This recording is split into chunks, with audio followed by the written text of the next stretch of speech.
Good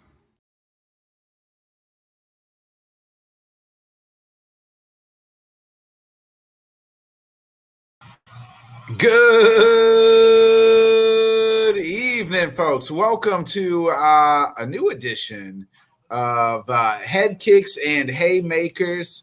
I am your host, co-host, somewhat, Bodkins, as always. We will be so what Headkicks and Haymakers is. This is where we'll be doing a weekly MMA show for you guys every week. About this time, 8 o'clock Eastern, 7 o'clock Central, every Wednesday night. We'll talk about past cards that happened the weekend before, and we'll talk about the previous cards every Wednesday night. And to help me talk about everything that's happening in the world of MMA is none other than my guy Wit. Wit, what's up, my man? Yo, what's going on, Brother Botkins, man? How we doing? A great Wednesday night to show everybody in the world Head Kicks and Haymakers inaugural episode. What's up, man? It is the yes, it is the re-up show. I'm excited for it. Man. So let's talk about before we get into the UFC 295 this Saturday, let's talk about some past stuff. Let's talk about Francis Ngannou. In my eyes, beat Tyson Fury, the lineal heavyweight champion, just 2 weeks ago. After everybody said there's no shot in hell, by God, there was one knockdown in that fight, and it was Francis knocking down Tyson Fury. What was your thoughts on the fight, and then what's next? Who do you want next for Francis Ngannou? Man, to be honest with you, like I just got to talk about the whole night in itself. Come on, did you want to be on camera? So what happened was, I was actually at work going crazy because I was like, man, the fight's during the day.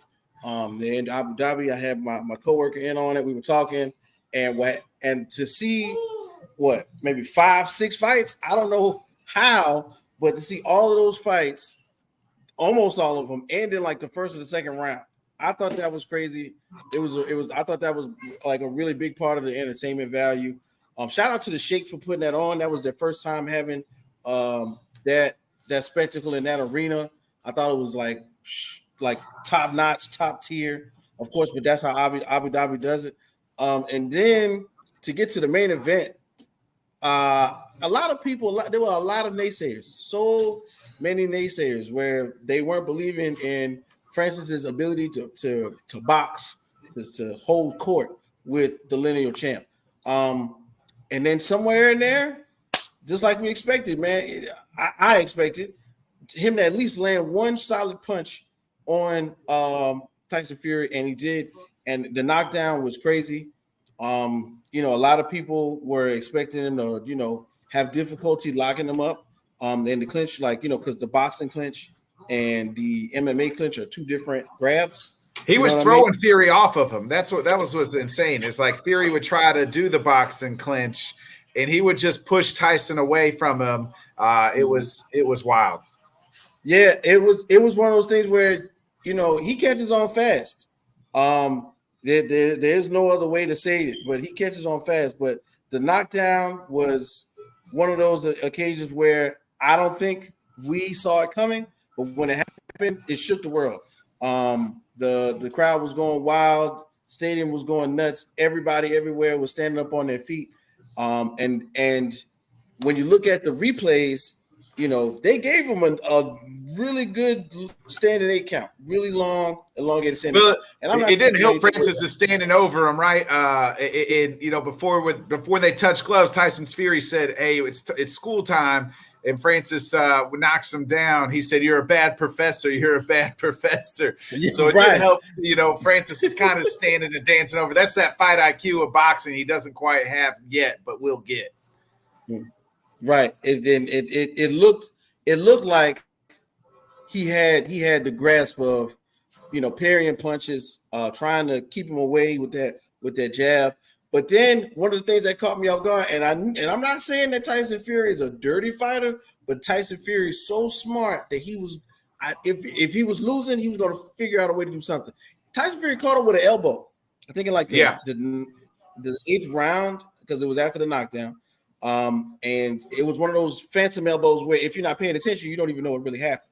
But in the end, the fight went the way of the judges, scorecards, and that was something everybody who was going for Ngannou said they shouldn't have to do. If he was going to win, he would have to outright win. But the scorecards said that Tyson Fury won. He gets to stay the lineal champ. He gets to go against Usyk in December. One judge had to been Stevie Wonder fucking judging that because there was just no fucking way. I think he had 3 rounds for Tyson over Francis, and there's just no way. One judge didn't have it for Francis. Another judge had it a slight edge for Fury by 1 point. So, which I guess, you know what I mean? But the other judge, I think it was the first judge, he had it 3 rounds for Fury over Francis, which was just absolutely insane. Yeah, and definitely when it comes to punches landed, okay, which normally is what you think about. Punches landed and then power punches.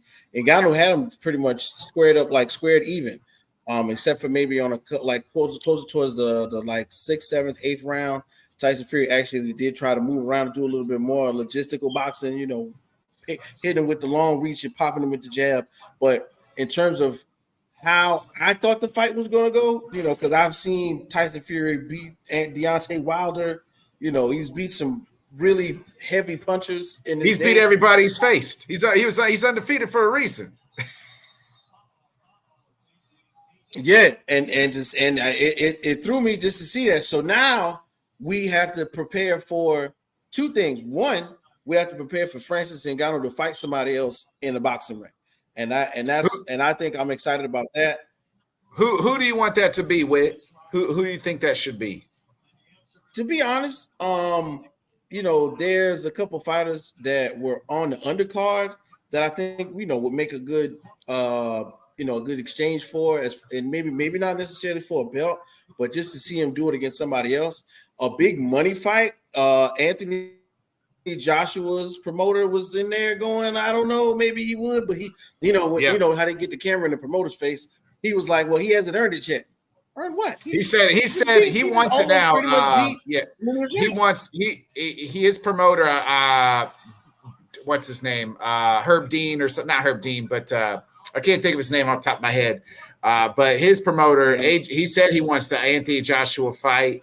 Deontay Wilder is now saying, hey, he'll do MMA and boxing. So maybe we get something, a one-off of that as well, of Wilder and Ed Hearn. Ed Hearn, thanks. Yeah, that was it. That's the name I was looking for. Ed Hearn is Anthony Joshua's promoter. So Ed Hearn turned around because at first he said no, we don't want that fight. And now after watching him beat Tyson Fury, he said, hey, yeah, we'll take it. So I think you're kind of right on the mat. I think those are the 2 options. Either 3 options for me for Francis are the rematch with Fury, the fight with Anthony Joshua, or Deontay Wilder. And I want it to be boxing. I don't want it to be MMA. I want it to be strictly boxing. But give me one of those. Yeah, I'm with you on that. Of course, it'd be cool to see Deontay Wilder do MMA, but because he's been showing up at a lot of these PFL big fights recently. Yeah. But in terms of what I would like to see, I want to see Ngannou fight another boxer, a different boxer. And then of course, that'll set him up to maybe fight the winner of like Usyk and Fury. But the way that they set up the match itself, the event itself, there were a lot of heavyweight boxers fighting, and I can't think of them off the top of my head, but there were some guys in that ring who looked potentially like, hey, look, in a year or 2, these are scary competitors. So maybe he can fight, like I said, maybe he can fight one of the guys that were on the undercard and get that sweat going, get that sweat equity into the ring, and then boom, he gets another big payday because I don't care what nobody says. He made more money than he ever did in his life last night, that night. 1,001%. Yeah, 1,001%. That was a couple weeks ago. Let's move to this past Saturday. I want to get your thoughts on the Alton Jalmeda card as he beats Derek Lewis, in which, I mean, it was technical as far as he took him down, he got there, and then he didn't really do a whole lot. It was a masterclass in that aspect. But, man, was it a snooze fest as far as a fight goes, and a fun fight, and what we expect heavyweights to be. But what was your thoughts on that? And who do you want Alton to face next? And, you know, I think this kid could be a future contender. I think there's two guys we'll talk about a little bit later in Sergey Pavlovich and my guy Tom Aspinall. And I'll think you throw Almeida in. There's that future heavyweights on the rise. But what was your thoughts on Almeida and Lewis on Saturday night? I mean, this was a really good one because once again, styles make fights, and I personally, as a fan of Derek Lewis, of course, we want to see him go in there and knock a guy out first round, 10 seconds easy, like just like he did in his last fight.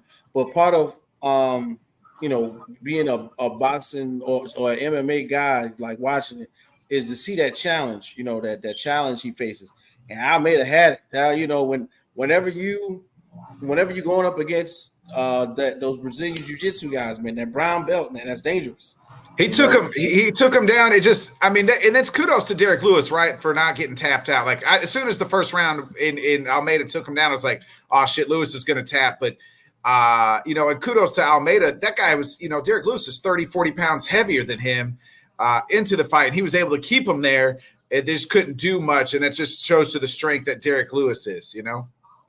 Okay, which hold on, wait, which he's saying Almeida's his guy. Kenny, he's saying Almeida's. He's saying don't rip Almeida, call him a boring ass fighter. So he got the dub. Oh man, no, and the thing is, the couple of, and I'm not joking, but the couple of seconds where the stand up was happening, Almeida was holding his own. He was getting around him. Lewis did his thing. He landed a few good punches, but when it comes to like that time on the mat, oh man, time. If you put that fight as over, I think it was like plus 2,100 if it went 5 rounds. So if somebody bet for it to go the distance, they won a pretty penny on Saturday night. Yeah, definitely, and it just to see Almeida kind of show what he's doing. Somebody else that was really big like that was unorthodox with the wrestling and the grappling. Was I remember I think it was Bader was like that for a little bit, and it's reminiscent of that old style where they get on top of them. I got your back the whole match, you know what I mean? And I'm gonna just ground you out like that. And it's taking you into deep waters if you're not necessarily up on game when it comes to your cardio, And I'm not saying Derek Lewis's cardio isn't bad, because Derek Lewis is definitely top-notch, top-tier boxing. MMA. But I don't think he was prepared fully to have. He took the fight on short notice, 3 weeks. Didn't get the full camp, but nonetheless, Almeida. Derek's now lost like 4 out of his last 5 fights, and he's kind of on the downhill. For sure. So Kenny says Bader's a good call. He says he likes that good. He likes that comp. So, what's your thoughts? Who do you want to see? He called out Cyril Gane after the fight. Is that a fight you want to see? Or I'd like to see him rematch Curtis Blaydes. That was a fight that was supposed to happen.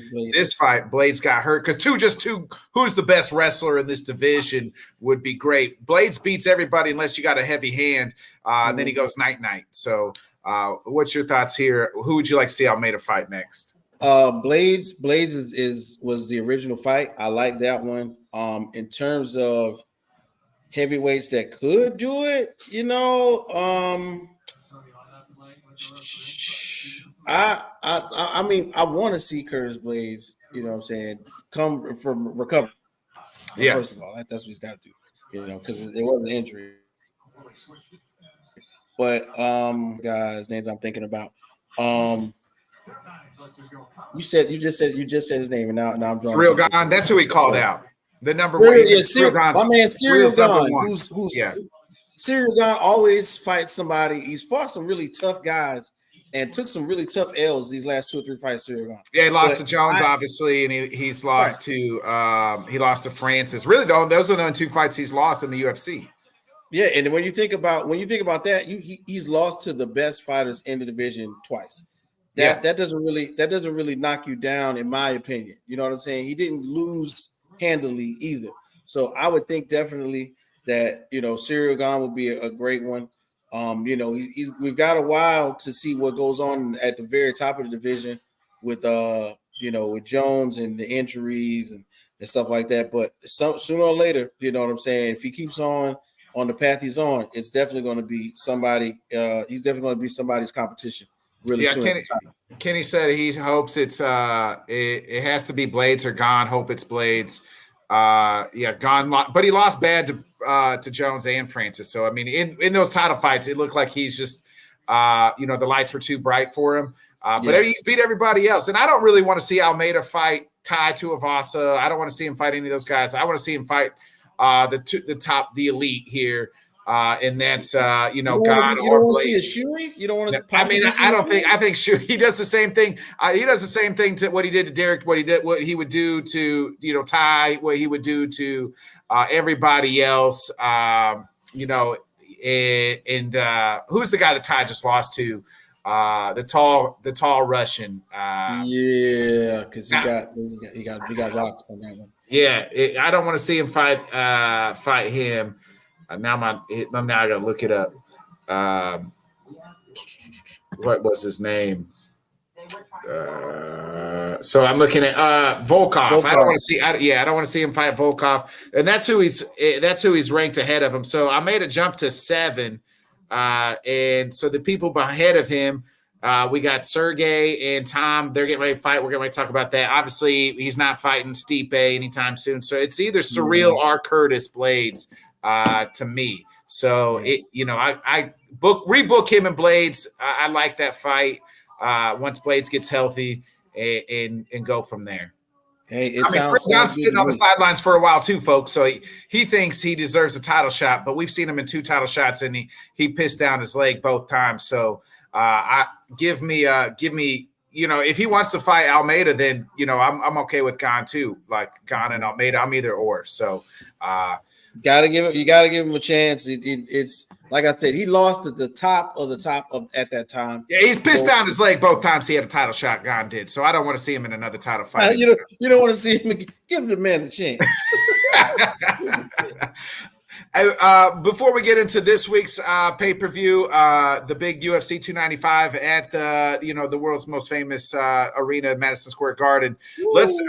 Uncle Dana came out and announced the 3 big pay-per-view main events for next year. We got Strickland and Duplessis for the middleweight title in January. DDP, yeah, that's right. And then we got in February, it's Volk versus Ilia Topuria.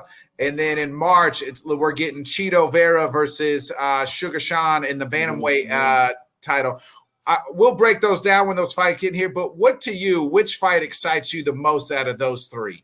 And I'm gonna keep it 100 with you, man. I really like the Chito O'Malley part 2. It's the 2 of them have really been on.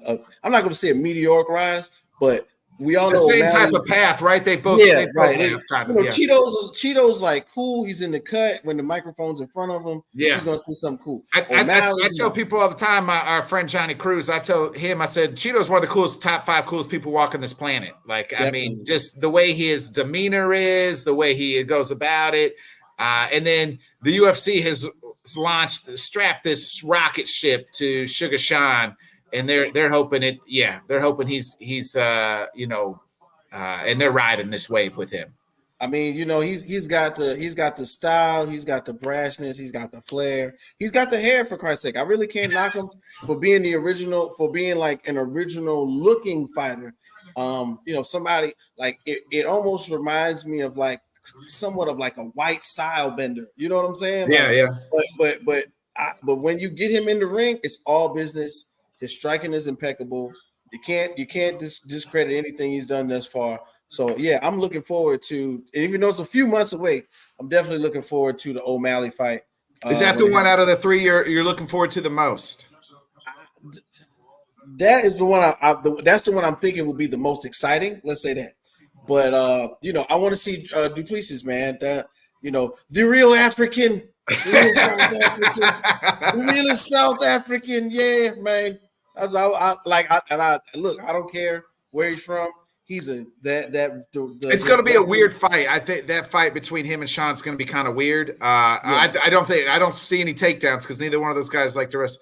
The fight I'm more intrigued the most, where I think I think DDP could beat Sean, but just the scariest guy is either Tapora. This guy, he is a gangster too. And folks coming off this head kick, so it was at the end. You know what I mean? Like, or is just Islam his kryptonite, and it was a 10-day quick fight.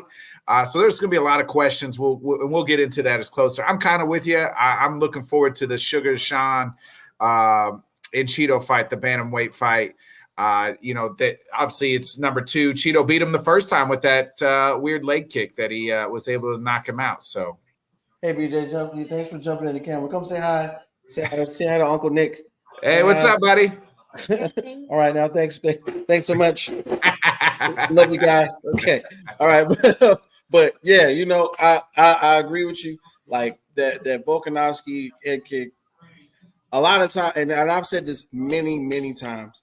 Whenever and a lot of fighters have gone down this way over time. Whenever you catch that first really bad concussion, it seems to happen more frequently. You lose that sense of vulnerability, right? Like, he kind of almost, he hadn't really lost in the UFC. It was a close first fight with him and Islam. You could have said he won that fight, but to get KO'd like that, and then, just like Usman, right? Like he looked better this time out, but he hasn't been quite the same. We've seen guys who've been knocked out like that just never quite recover and never be the same again. And it's I hope it's not the truth for Volk, because he's one of my favorite guys out there. But man, I am a little worried about that fight. It's definitely one of those, in comparison to like Usman, not to go backwards to that fight, but even that fight with Usman, when you're going into one of those situations when you're facing the top guys, you can be as confident as you want to be, but you got to be fully prepared. Those short camps didn't do either one of them really well, but like it shows you where the heart is. You know what I'm saying? Volkanovski, huge heart. Usman, huge heart.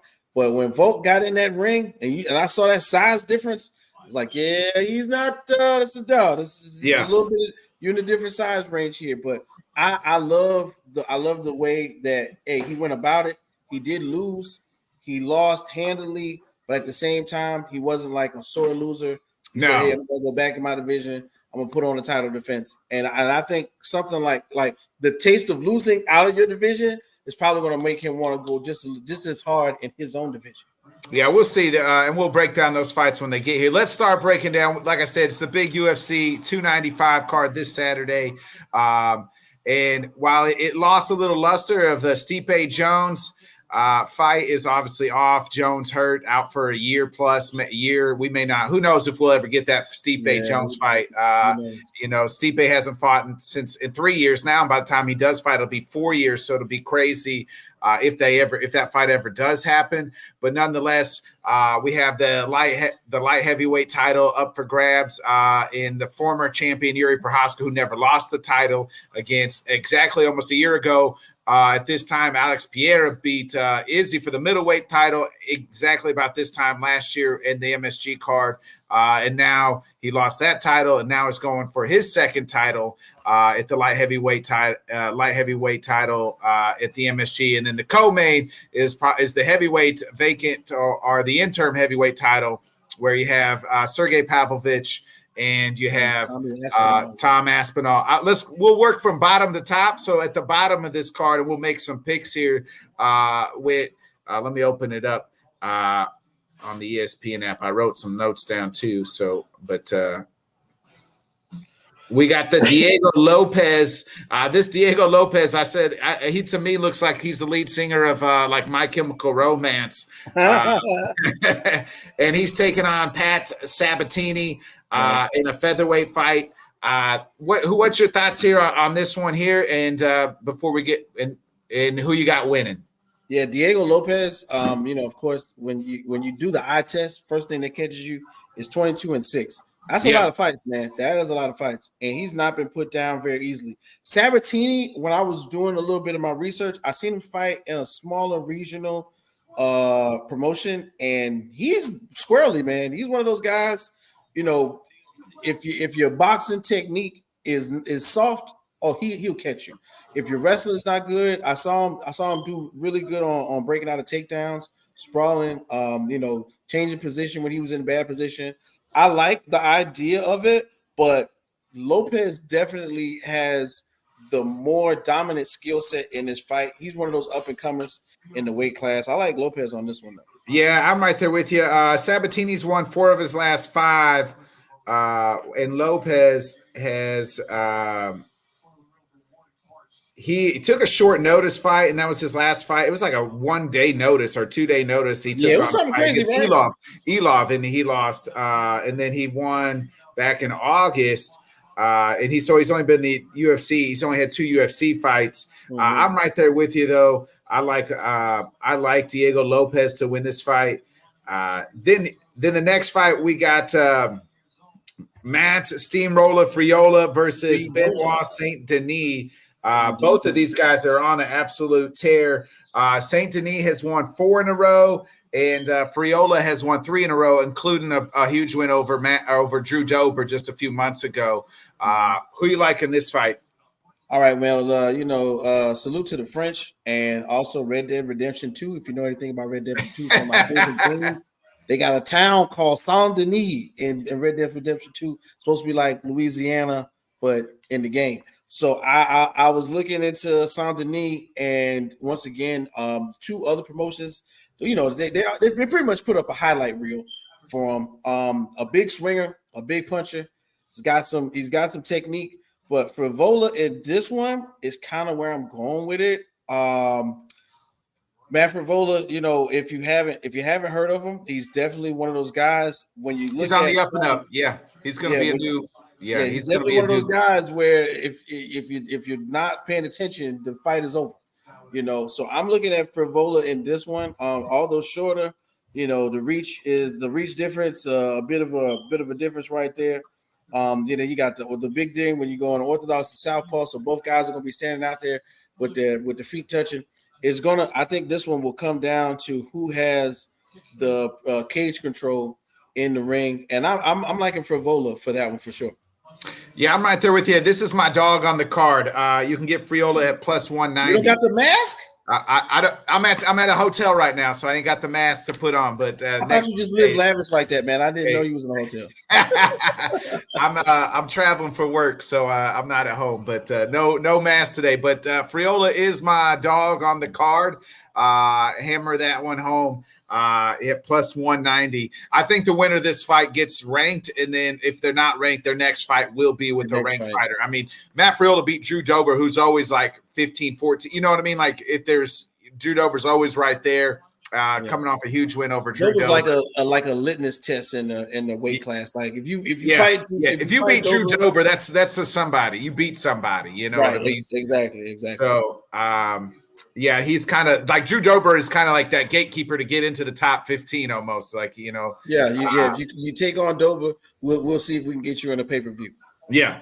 And Matt Friola is now on the pay-per-view and on the main card. So I like, and he's from New York, so he's going to put on a show for his hometown.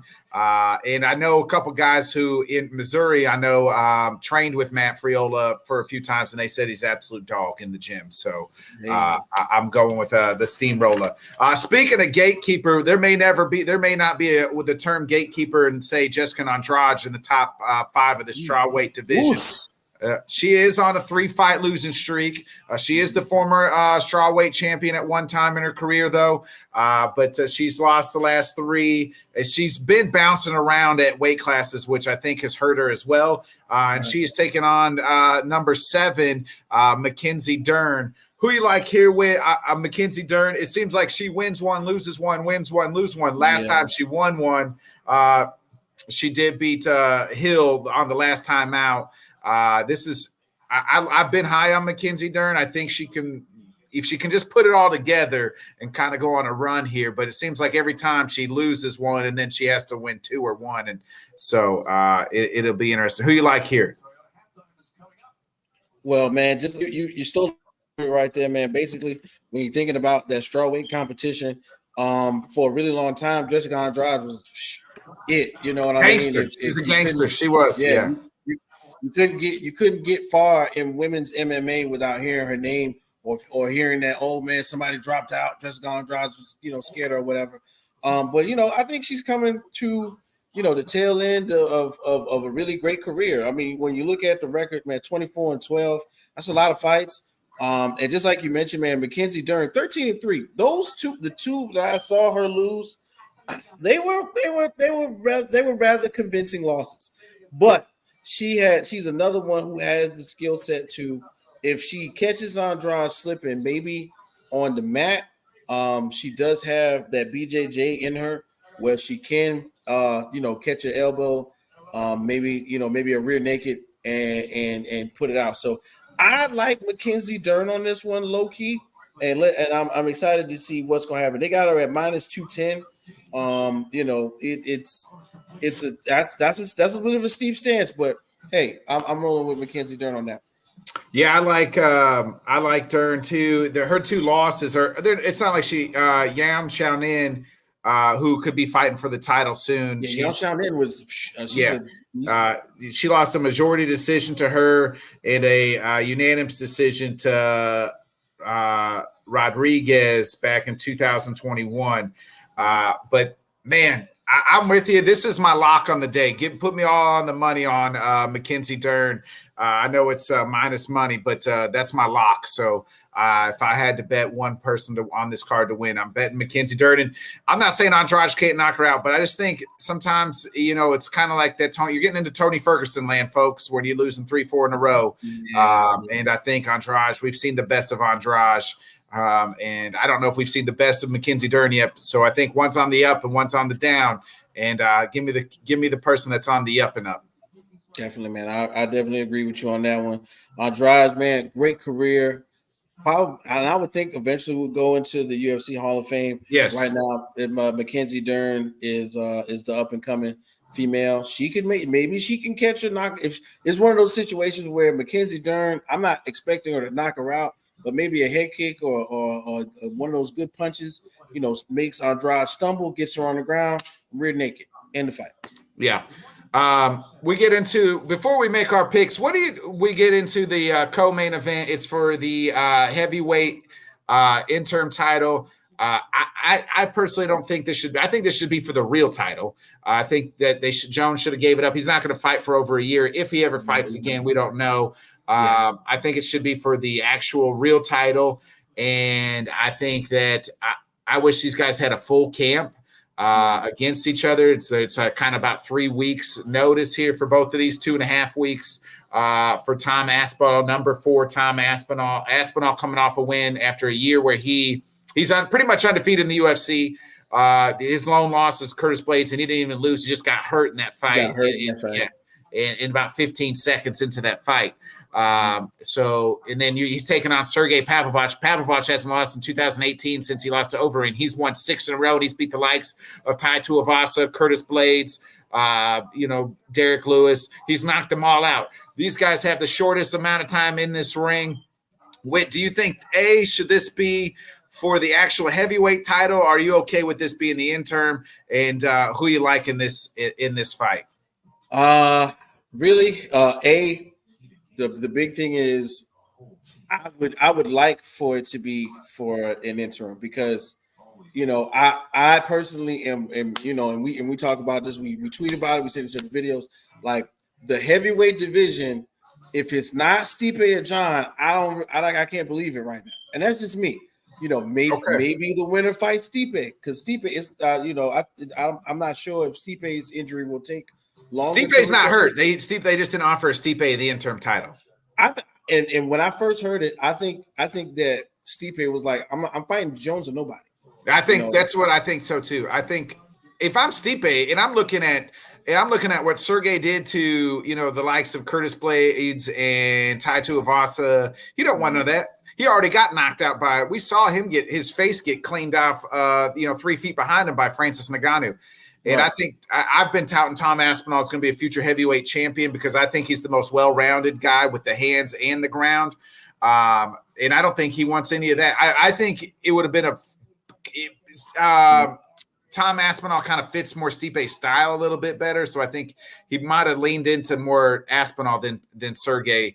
But either way, I think it was John Jones or nothing, and then it was John Jones and then retirement for Stipe. Yeah, and for me, it's one of those things where Stipe, I think, in a sense, wants to ride off into the sunset.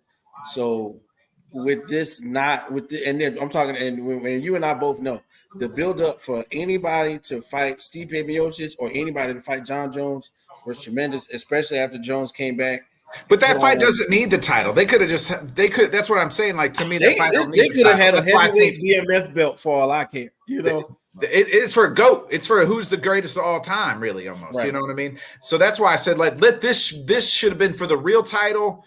Aspinall Sergey Saturday night should be for the real title. And it might be because John Jones may say, I'm done, I'm not coming back. So, and then whoever wins this fight is going to be the champion anyway. Yeah, when you tear that meat off the bone, man, that's a Yeah. long recovery. That is I don't care what anybody tells you. I've had friends who've done medical field stuff, worked in athletic training facilities, anything that has to do with the meat off the bone, like that, like I think it's a pec tear or something crazy.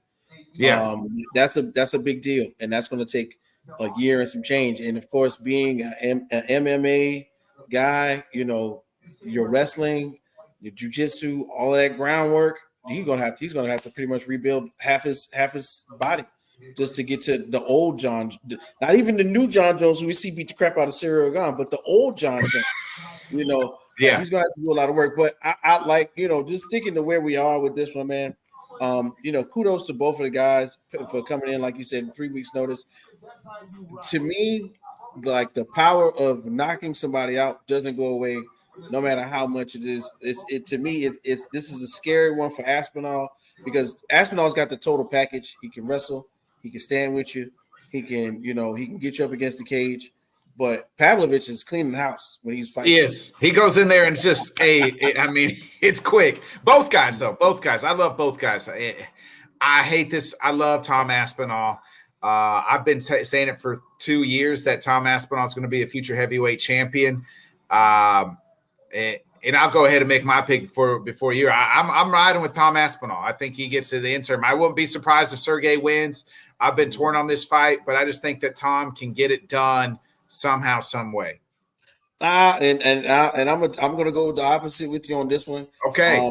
For me, the Pavlovich fight in the fight game in 3 weeks. All he's saying is, I would think your trainer's like, look, we just don't. If you can get him into the second round, take him out. Yeah. Let's see what he does because I think Aspinall's going to, whenever you're in a crucial moment, you rely on what you do best. Aspinall is going to try to wrestle him just a little bit. Maybe put his hands on him just enough to have him think, oh, we got to wrestle. But somewhere in there, if he slips up, man, Pavlovich lands one, Aspinall will go down. Both guys can go to sleep, and both guys can put both guys to sleep. They both got heavy hands, So, I'm riding with Tommy Aspinall and new UFC heavyweight interim champion of the world, Tom Aspinall. Hey, we're gonna play this back next week, baby. I promise you, we're gonna see if I stick to my guns or not, man. And hey, this is a big matchup for me in the main. So go ahead and kick to it. Yeah, we got the main event. It's for the vacant light heavyweight title. Yuri Prohaska coming off. He was supposed to defend the title against Glover last year. the December card, and then he had a huge injury, been out for a year. Now he's back to get his title. The vacant title was left, obviously, by Jamal Hill, who got hurt, tore his Achilles. And he's facing the protege. He's facing the protege of the guy he beat for the title, and that is none other than Alex, the former middleweight champion of the world, Alex Pereira. Who you like in this one? I love these characters, man, because you have Yuri, who is like this samurai sword, very, character with the hair. Shogun. And then you have the straight Brazilian from the jungle, and Alex Pereira. Who you like in this one? Man, this fight, I'm kind of torn on this fight too.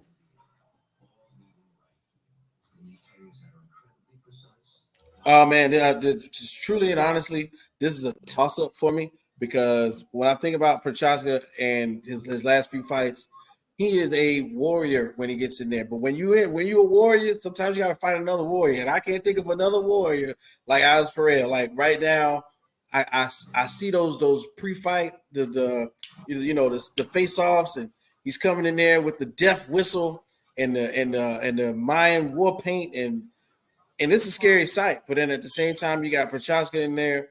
He's a whole nother type of fighter, especially at this weight class. He's cut his hair. He said it's time for new beginnings. It's grown back now. It's grown back. He cut it and it's grew growing back. Yes, it was shorter. Yeah. I'm one of those people. I love the idea of new beginnings. I love the idea of starting over. But this is one where I'm stuck in the middle really, really bad. Izzy said it right now. I beat him. So now he's going to be everybody in the light heavyweight division's problem. So I'm going with Alex Pereira on this one. Because I'm thinking that the stand up is gonna, you ever see those old arcade games where they meet in the middle? You got to real crazy. Yeah, that's how it's gonna be. I think it's gonna be something like that. I'll be shocked if this goes 5 rounds. I'll be shocked if there's more than 2.5 takedowns in this fight. Neither guy is going to take anybody down. They're both stand-up fighters. Both love to throw them hands. Man, so I think 2 things that you have to take in common. Yuri hasn't fought in over a year, right? Because of the injury. Right.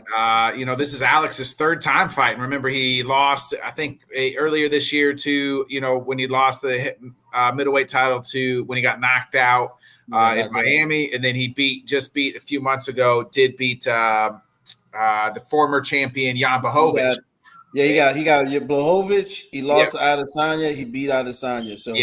So right up on there. Yeah, and this guy could be one of the fastest guys in UFC history to win 2 belts. I think he's only got like 8 fights, total in the UFC, if that. Which is insane.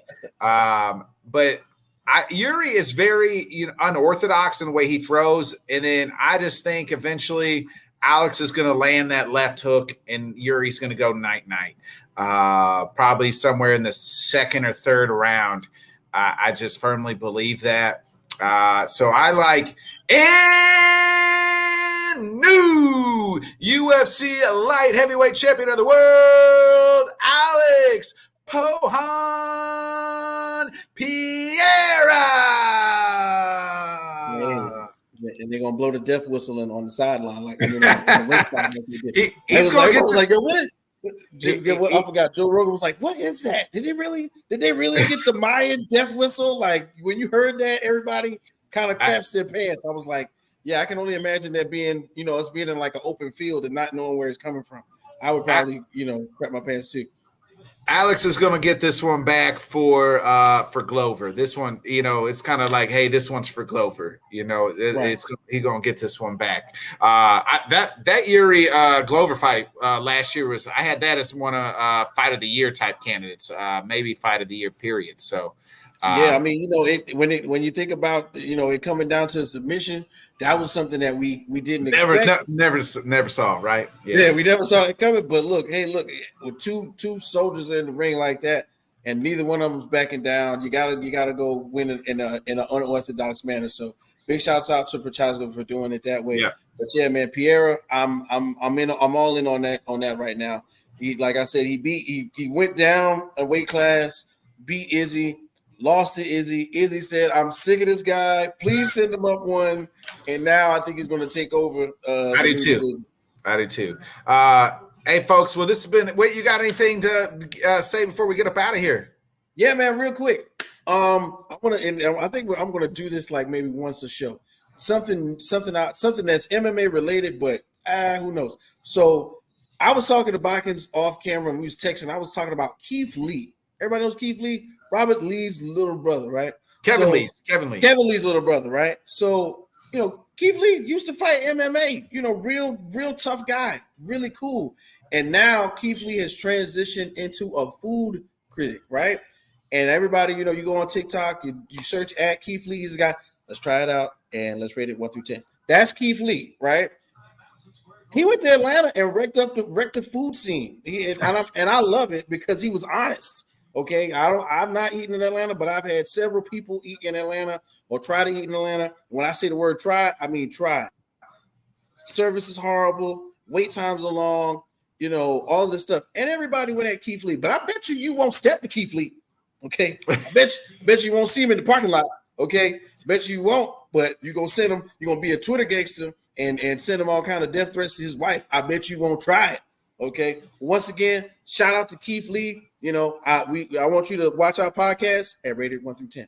And see what we can do. So once again, I had fun. This was the first show. I'm gonna try and bring something off the wall every episode, man. But Keith Lee. Make sure you search him on TikTok at Keith Lee. Find out what your favorite restaurants really doing on the low, because he sends his wife or his he got his wife and then his sister. He sends everybody else in except for him, because everybody knows when Keith Lee comes in, he don't want no special treatment, and he's dropping thousands of dollars on patrons and owners, and it's crazy. So I love what he does. So big shouts out to Keith Lee. We're gonna put him in the search bar or something in the description and see if he clicks on this.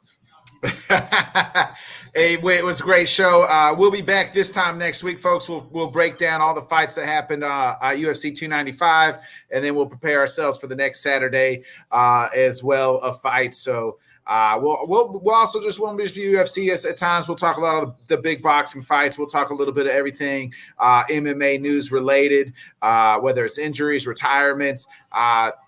Hey, we're going to react to next week. We're going to react to a little bit of MMA Junkie's been releasing their top 30 UFC fighters, and by the time we get to next week, they'll have released all 33 ones. So we'll take a look at that, and we'll react to what we think there.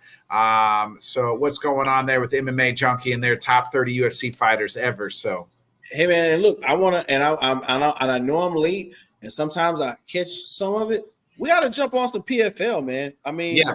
These tournaments and this money is happening. I got a couple of guys I follow on Twitter who's really big on PFL. They're trying to be, the evil little brother to the UFC right now. And the way that they're paying fighters, I mean, hey, Kayla Harrison's getting ready to fight Espen Ladd on their on one of their next huge. And I always like Kayla Harrison. So right. I mean, hey, look, there's no more Strikeforce. So hey, look, PFL, no more Bellator. UFC, yeah, no more Bellator, no more Strikeforce. So PFL, UFC, unless you're going to go fight in one or something like that. Rising or something crazy, yeah. Yeah, right. So, we got to catch up on it. But definitely, man, check us out next week. Big shouts out to Bikins for inviting me to do this, man. If y'all know me, not only do I do basketball, football, but MMA, boxing, I'm all on to that, man. So appreciate it. Let's get into it. Yeah, where do you got coming up the rest of the week? So this week, Friday, we got our episode of Hear Me Out, where originally, Brother Bikins was supposed to do this. I think you forgot, but it's all good. No, I didn't. You know I didn't say I was going to do it. I said I couldn't do it. Oh yeah, no. Okay, yeah. So hey, you want to do it this Saturday? Oh, you got people coming in. Yeah. But I want you to come through and do an episode with us one of these days, man. You always leave the door open for me and my guy Jay. So I definitely want you to come on our show one of these days. But yeah, we got Hear Me Out on Friday, probably like 9:30ish. We always do about 9:30, 10ish. And so check us out, man. We're right here with the rest of the guys on Let's Talk Sports. Big shouts out to Tanner for hooking us up and making sure that we can keep this thing rolling. Yeah, no doubt. I'll be back tomorrow with the boys from Let's Talk Sports as well. We're going to be doing our NFL week 9 pick 'em. So and everything else. So that'll be 8 o'clock Central, 9 Eastern. We'll be back next week. Me and Whit talking all MMA next week. 8 o'clock Central, 8 Eastern, 7 o'clock Central. It's been fun. It'll always be about an hour long, so nice and perfect timing. See you. We'll see you then. I'm gonna hit that outro with, and let's have a week and let's watch some good fights on Saturday, folks. Yes, sir. Peace.